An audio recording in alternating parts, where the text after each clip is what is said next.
What's going on, everybody? Eric Lindquist at Stochastic here on the OddsShopper channel, coming to you with a Monday Night Football edition of Lindy's Leans, Likes, and Locks. Hit that like button, subscribe button, notification bell. Goes a long way for me on this video. Goes a long way for you. That way you become a prize whenever great content is going live here at our little neck of the YouTube woods, my friends. Sunday football is in full swing. My Vikings are playing pretty well. Carolina is playing pretty terrible. Bryce Young might have been a mistake for some of the people, but anywho, we're not concerned with that right now. We are concerned about Monday night Jets-49ers. I'm bringing this to you here on the afternoon of Sunday. It's going to be awesome here, though, having Monday Night Football back in our lives. Of course, Sunday Night Football has not started yet, so I have no idea exactly how that is going as well, but Stochastic, I know exactly how things are going here. It's awesome. We have Monday Night Football that you can get all of the projections and information for DraftKings and FanDuel available for just $1 using code KICKOFF. Get the Light and Core subscriptions. That is the Sims tool. That is a lot of what I'm using, even in the betting streets, the same type of system, being able to simulate out a game thousands and thousands of times, giving you the best players from it for your DraftKings and FanDuel lineups from a fantasy perspective. That is daily fantasy sports down at the link below. Alrighty, y'all. Without further ado, I'm looking forward to this one. I do have some hot takes, I will say, from the Jets-San Francisco game, but we had a great start on Thursday Night Football, Friday Night Football. We'll see how Sunday Night Football goes as well as the rest of the Sunday main slate. But producer Jacob is on hand. He's like, Eric, we got things to do, places to go, football to watch. So without further ado, let's get to the picks.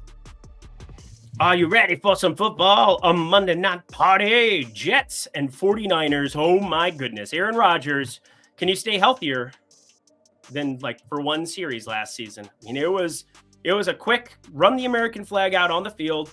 Jets fans are going completely ballistic. And then, well, they're starting Zach Wilson the next week. It was not good times for the New York Jets in 2023. Much was expected of them, but we are going to get Aaron Rodgers back in our lives. And oh my goodness, Breece Hall, Garrett Wilson, from a fantasy perspective, from a betting perspective, they are juiced up everywhere, but they should be for what it's worth, because they had some of the worst quarterback play that I had seen in quite some time. Zach Wilson, my second worst quarterback graded out of anybody who took at least 50 snaps last season. He was egregious. It was pretty terrible. And now he's just sitting on the sidelines, enjoying his time in Mile High, trying to hit on moms. So hopefully he's having fun.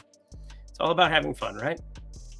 I'm sure his life is just fine. But we are going to be trying to make ourselves some money in the same way that a first draft pick would be. And wouldn't you know it, I'm pretty interested in a number of contrarian pieces here. Now, I haven't pulled the trigger on this one, but when we start breaking down these two teams, the San Francisco 49ers, there is no doubt in my mind, they have the best offensive skill position players in the National Football League. They have at the helm of it Brock Purdy. I'm an Iowa State guy. He's an Iowa State guy. We are very much connected in that way. I cheer for Brock Purdy, but I will not be cheering for Brock Purdy on Monday night in any way, shape, or form, specifically because this New York Jets defense is absolutely ridiculous. And I think a lot is going to get made of this matchup, but I think it's warranted. I think everything about these two sides matching up is warranted. I have the San Francisco 49ers ranked out as the second best offense in the NFL. I slightly value the Detroit Lions higher. I have the New York Jets the first defense, and it's not remotely close. Cleveland, Dallas, those are the next two that I have in 2-3, ironically playing each other, and ironically, hopefully that under can hit as this game is finishing out. But we have Jets, we have 49ers, and I gotta say, we're going to also see some interesting matchups on the San Francisco side, because defensively, that's where I think a lot of people are going to say the mismatch exists. The defensive side, you're going to have in the middle of this field, Fred Warner. We're going to have, on both sides of this, Nick Bosa just doing absolute rain.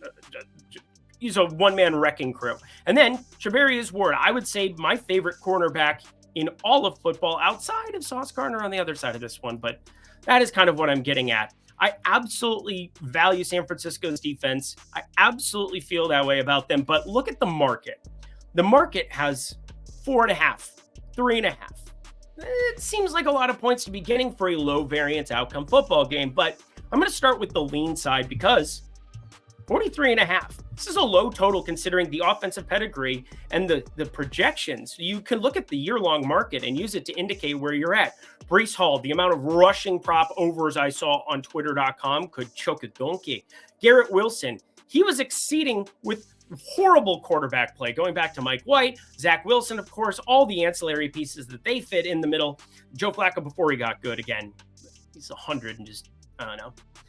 Anthony Richardson will be fine. But anyway, San Francisco, I do think is going to do enough to keep this game at bay from the Jets side. And then on the other side, I do think is where, we're going to have a lot of things highlighted. And that's where we head into the like spot. But first, portfolio EV, again, under 43.5, just going to be a lean for me. But portfolio EV as well as the Lindy picks. If you guys want to sign up for that, promo code kickoff for the portfolio EV, that is our market-based tools over at OddsShopper you can sign up for. And then if you want to sign up for my picks and get all of my picks, not just from this game, but every game all season long, use code Lindy50, LINDY50, $10 for your first week, $25 for your first month with that code, $20 a week after, $50 a month after. Would love to see you in there hanging out. Again, that's less than $2 a day to hang out with me. And obviously for your first month, that is less than $1 a day to get all of my picks. You want to disagree with me? You want to fight with me? Go right ahead. You're the paying customer. I'm here to help you make money.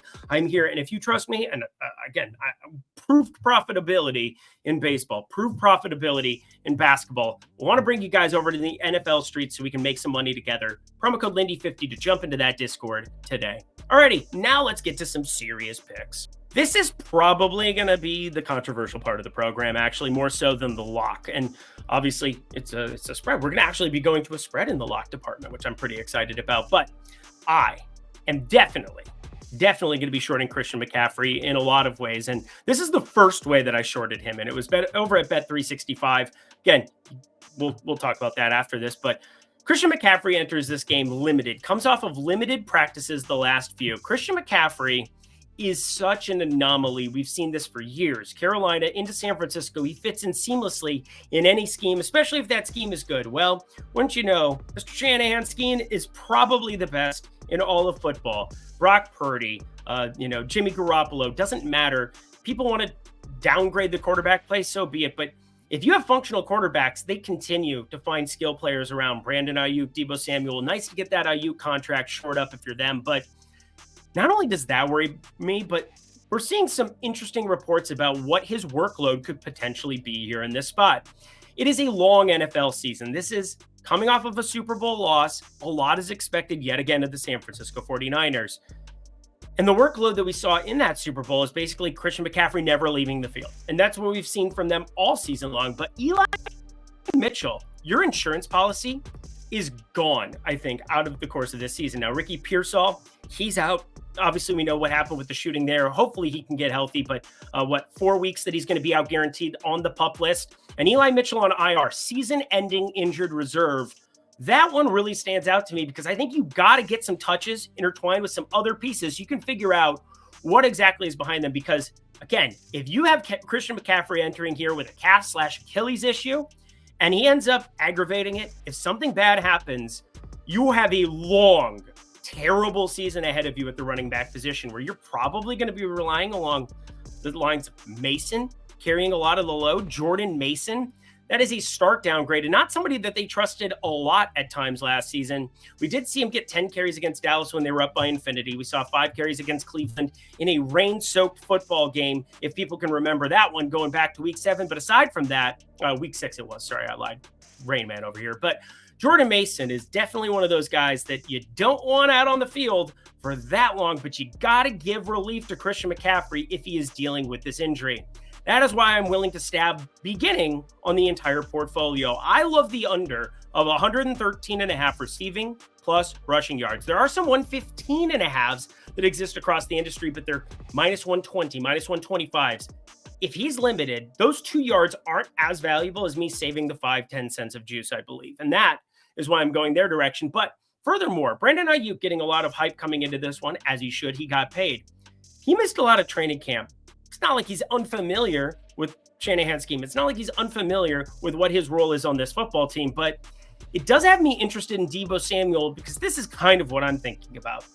If you have a limited Christian McCaffrey and you don't want to go to so much Jordan Mason, Deebo Samuel is an anomaly football player in himself. He can run downhill. We saw him play running back against the Green Bay Packers in the playoffs alongside Jimmy Garoppolo once upon a time. And, well, he's involved in that rushing attack. has been throughout his entire tenure with the San Francisco Giants because they realized what they had with him.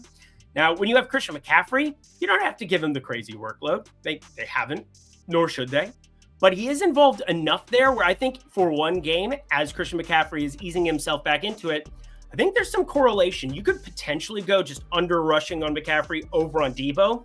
I'm taking the entire package on Debo because it gives me extra outs where, hey, he has a deep bomb, something happens, a breakdown in secondary, and I think Sauce Gardner ends up primarily on Brandon Ayuk, and I'm staying away from Brandon Ayuk as a result for that. I don't value cornerback wide receiver matchup much. It's a huge talking point. It has more to do with scheme, but Sauce Gardner is an exception to the rule because I do think he is that talented and that incredible at creating mismatches on making you uncomfortable. And Deebo Samuel should be avoiding that. Plus, you can set him up out wide. You can set him up in the slot. You can hand the ball off. You can have him play out of the backfield. He's a Swiss Army knife football player. I want the over for him, and I think it correlates nicely, actually. Obviously, both of them going over, and teammates correlate the most in football, but considering the limitations I think CMC should have for this football game, Debo makes a nice over the entire portfolio. So with that, let's move to the lock, but first, Bet365. That is where I made that Christian McCaffrey play, and that is where you can be signing up and getting yourself $200 in bonus bets if you haven't already. It just got introduced in Pennsylvania. It's in New Jersey. It's in Louisiana. It's in Arizona. It's in Iowa. It's in so many great places, and you can get $200, not $150 like it used to be, but $200 in bonus bets when you bet just $5 with our friends at Bet365. Sign up for that down at the link below. Only if you're 21 and over. If you have a gambling problem, please call 1-800-GAMBLER. To the lock we go. I feel like I'm always going to be like recapping everything I talked about heading into this lock. But the New York Jets, San Francisco 49ers, talked about both of those matchups, how they match up schematically. Yeah, a lot of people are going to hype up that rightful matchup that we have between the San Francisco offense and the New York Jets defense. But this is where things change a little bit for me because I do think at the same time that San Francisco has unbelievable defensive players, I'm not sold that they've really had the same kind of fervor on the defensive end in the post-Robert Saleh era. And wouldn't you know, he just happens to be over on the Jets side. He knows the personnel. He's far more familiar with the San Francisco personnel than vice versa, considering that's where he used to be. Now, it was a couple years ago now, but still, the point remains, I think defensively, there's a little bit of an opportunity for these New York Jets to shine. First off, this is the best quarterback play that you've had, bar none, in years upon years upon years, going back to probably the Chad Pennington days, if we're going to be honest. It has been a long time since you saw functional play there. And as a Vikings fan, of course, Aaron Rodgers, is he my favorite guy to cheer for in the entire universe? No. But I am shocked that we can get plus 4.5. Now, this isn't as important between like plus 3.5, plus 4.5 is what plus 2.5 and plus 3.5 would be by any means. But that's not the point. The point is that the New York Jets are only 4.5 point dogs in a game that I'm expecting few points from.